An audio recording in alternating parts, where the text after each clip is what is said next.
Hello everyone, welcome to my YouTube channel. तो आज की इस क्लास में हम पढ़ने वाले हैं क्लास 12 का reproduction in organism, which is very very important chapter. तो आज की इस वीडियो में हम जानेंगे कि किसी भी ऑर्गेनिज्म में किस तरीके से रिप्रोडक्शन होता है, कैसे वो रिप्रोड्यूस करता है, चाहे वो प्लांट्स हो चाहे वो एनिमल हो। तो इन सभी के बारे में आज की इस वीडियो में हम बात करने वाले हैं। तो let's we start. Reproduction in organism. तो सबसे पहले बात आती है कि रिप्रोडक्शन होता क्या है, ये किसी भी ऑर्गेनिज्म के लिए क्यों ज़्यादा इम्पोर्टेंट है, क्या किसी भी ऑर्गेनिज्म को रिप्रोड्यूस करना ज़रूरी है या नहीं। अर्थ पे कोई भी ऑर्गेनिज्म हो, चाहे वो छोटा क्रिएचर हो चाहे वो बड़ा क्रिएचर हो, सभी ऑर्गेनिज्म अपने आप को रिप्रोड्यूस करते हैं क्योंकि सभी ऑर्गेनिज्म अपनी जनरेशन को बढ़ाना चाहते हैं। तो इसलिए reproduction is very very important process. Reproduction is a biological process of formation of new offspring from the pre existing organism.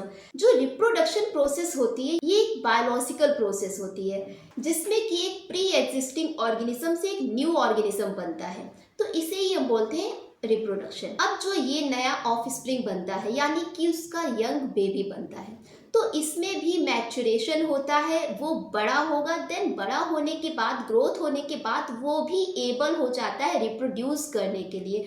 तो इस तरीके से एक साइकिल होती है जो कि पूरी अर्थ पे चलती रहती है। Now methods of reproduction. जो रिप्रोडक्शन होता है किसी भी ऑर्गेनिज्म में, जो रिप्रोडक्शन होता है वो टू टाइप से होता है। First is asexual reproduction and another is sexual reproduction. जो एसेक्सुअल रिप्रोडक्शन होता है ये सिंगल पेरेंट की हेल्प से होता है, यानी कि जो गैमीट फॉर्मेशन होगा वो एक सिंगल पेरेंट से ही होगा।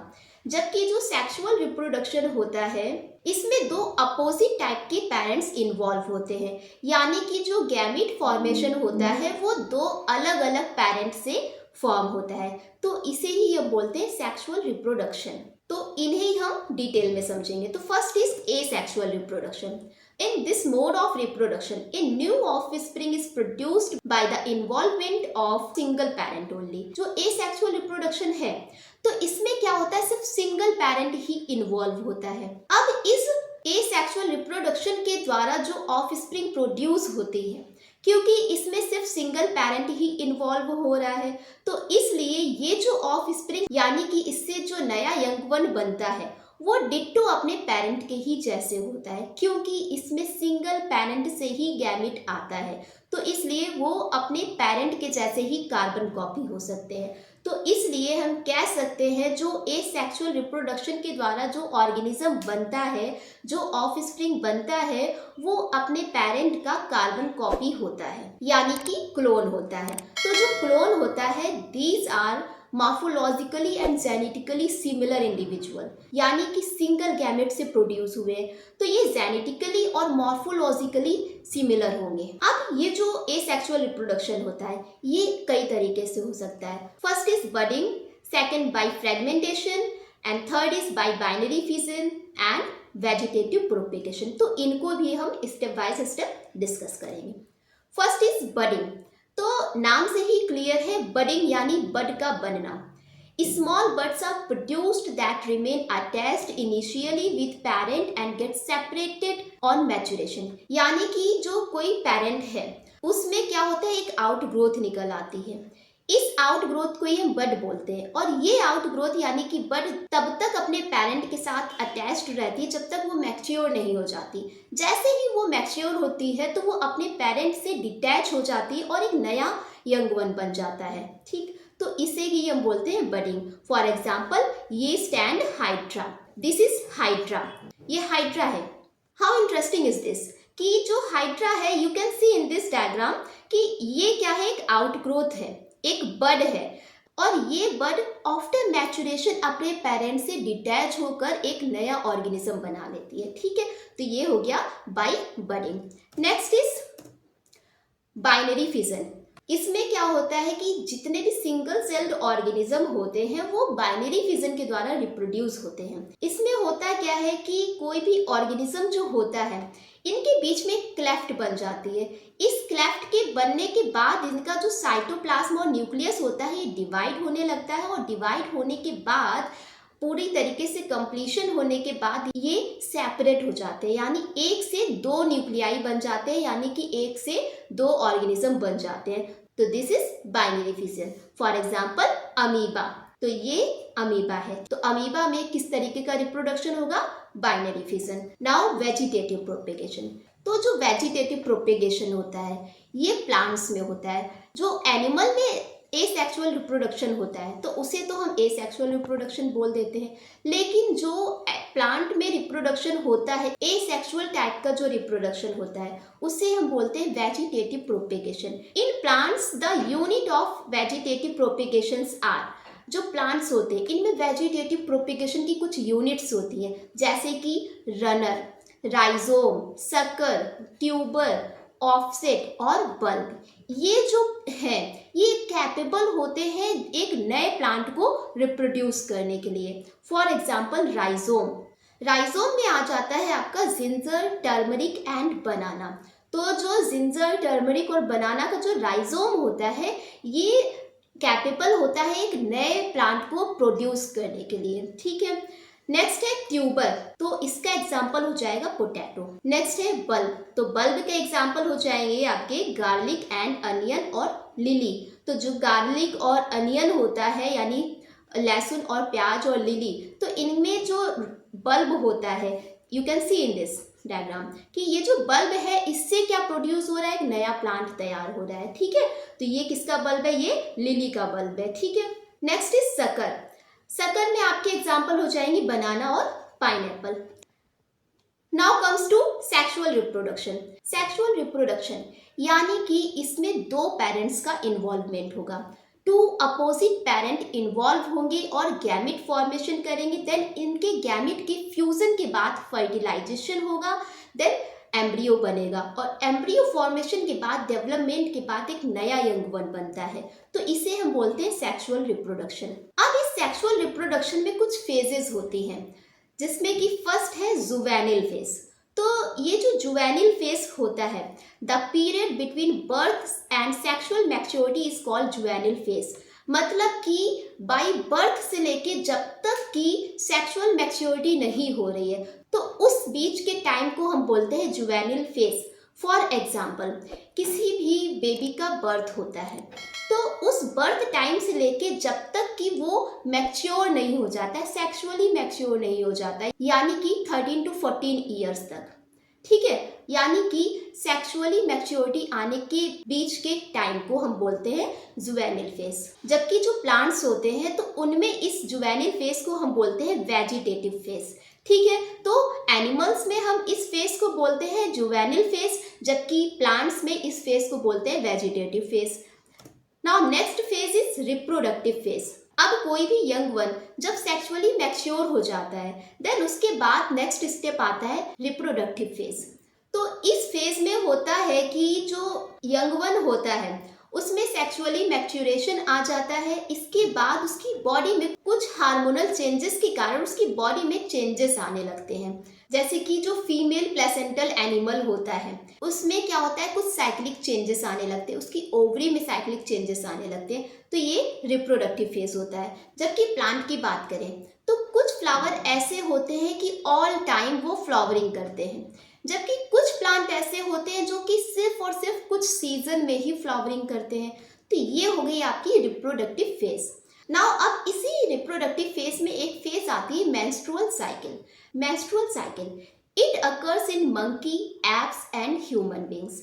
ये जो मेंस्ट्रुअल साइकिल होती है ये मंकी में होगी, एप्स में होगी और ह्यूमन बींग्स में होती है। इसमें क्या होता है कि blood flows in the last few days of the cycle. The broken endometrium is passed out during menstruation. मतलब कि ये जो मेंस्ट्रुअल साइकिल होती है तो इसमें क्या होता है कि जो एनिमल का जो यूट्रस होता है यूट्रस में उसकी सबसे जो इनर वॉल होती है जिसे हम बोलते हैं एंडोमेट्रियम, इसका ब्रेकडाउन होता है जिसके कारण जो फीमेल होती है वो ब्लीड करती हैं, तो इसे ही हम बोलते हैं मेंस्ट्रुअल साइकिल। अब ये तो बात हो गई कि मंकी, एप्स और ह्यूमन बींग्स में मेंस्ट्रुअल साइकिल होती है। अब आपके माइंड में क्वेश्चन आता होगा कि क्या डॉग और काऊ में भी मेंस्ट्रुअल साइकिल होती है?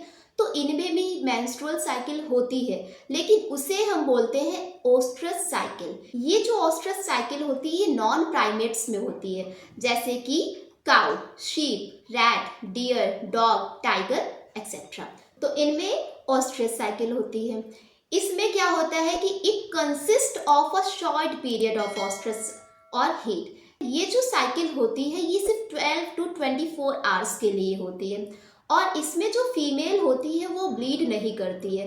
रीज़न ये है कि जो एंडोमेट्रियम वॉल होती है वो रीजनरेट हो जाती है, यानी कि इनमें जो यूट्रस की एंडोमेट्रियम वॉल होती है उसका ब्रेकडाउन तो होता है लेकिन वो रीएब्जॉर्ब हो जाती है। तो ये हो गई आपकी oestrus cycle. Now last phase होती है senescent phase. It is the end of reproductive phase और ये सेनिसेंट फेज जो होती है ये टिल डेथ तक होती है, यानी कि ओल्ड एज से लेके टिल डेथ तक होती है senescent phase. Now we will talk about events in sexual reproduction, कि अब सेक्सुअल रिप्रोडक्शन में कौन कौन से इवेंट्स आते हैं। तो इस सेक्सुअल रिप्रोडक्शन में 3 इवेंट्स आते हैं, pre fertilisation, fertilisation and post fertilisation. तो जो प्री फर्टिलाइजेशन होती है तो इसमें क्या होता है कि all the events prior to fusion of gametes, it includes gametogenesis and gamete transfer, यानी कि जो प्री फर्टिलाइजेशन फेज होती है इसमें गैमेटोजेनेसिस होती है, यानी कि गैमेट का फॉर्मेशन होता है और गैमेट का ट्रांसफर होता है। अब जो गैमेटोजेनेसिस है, गैमेटोजेनेसिस यानी कि गैमेट का फॉर्मेशन। अब ये जो गैमेट्स होते हैं, गैमेट हमेशा कैसे होंगे, ये हैप्लॉइड होंगे। कैसे होंगे, ये हमेशा हैप्लॉइड होंगे यानी कि सिंगल होंगे, ठीक है, इस टाइप के एन। और ये कैसे होते हैं, ये सिमिलर भी हो सकते हैं और डिसिमिलर भी हो सकते हैं, यानी कि आइसोगैमेट्स और हेट्रोगैमेट्स।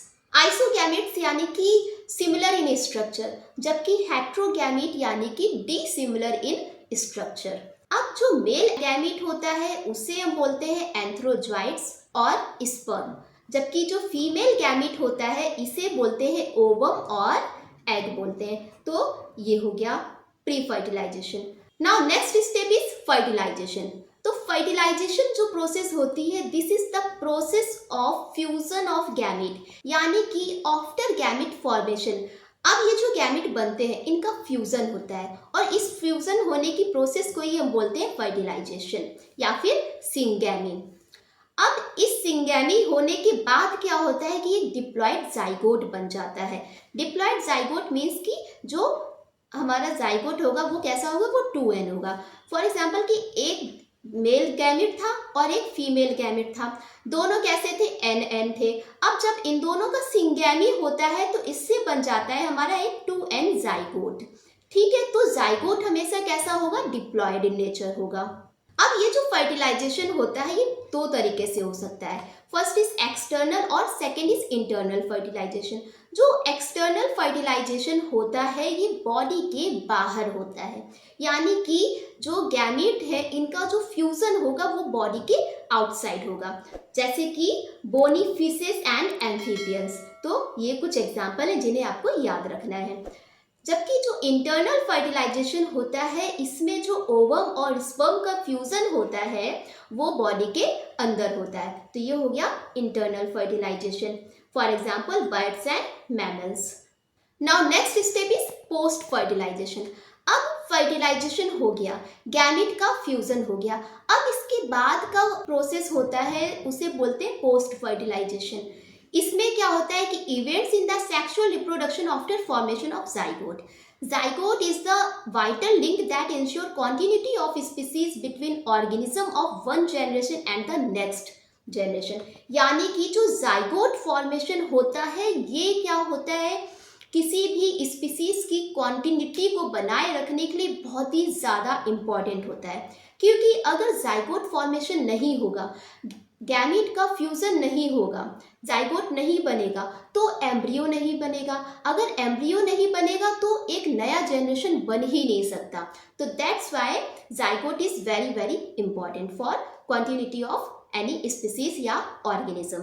नाउ अब इस पोस्ट फर्टिलाइजेशन में ही क्या स्टेप आता है, एम्ब्रियोजेनेसिस, यानी कि एम्ब्रियो का development of embryo is called embryogenesis. अब जो गैमेट के फ्यूजन से जाइगोट बनता है, इसके बाद एम्ब्रियो बनता है। अब इस एम्ब्रियो का डेवलपमेंट होता है, इसे ही हम बोलते हैं एम्ब्रियोजेनेसिस। अब इस प्रोसेस के दौरान होता क्या है कि जो जाइगोट होता है, इसमें माइटोटिक डिवीजन होता है और सेल डिफरेंशिएशन होता है, और इसके बाद जो एम्ब्रियो होता है उसका डेवलपमेंट होता है, और आफ्टर डेवलपमेंट एक नया यंग वन तैयार हो जाता है। ठीक है, तो इस तरीके से ये सेक्सुअल रिप्रोडक्शन की फेजेस होती है। बाकी के नेक्स्ट वीडियो में हम डिटेल में reproduction in flowering plant and reproduction in human पढ़ेंगे। तो आई थिंक ये चीज़ें आपको समझ में आ गई होंगी। तो पढ़ते रहिए, मस्त रहिए। Thanks for watching.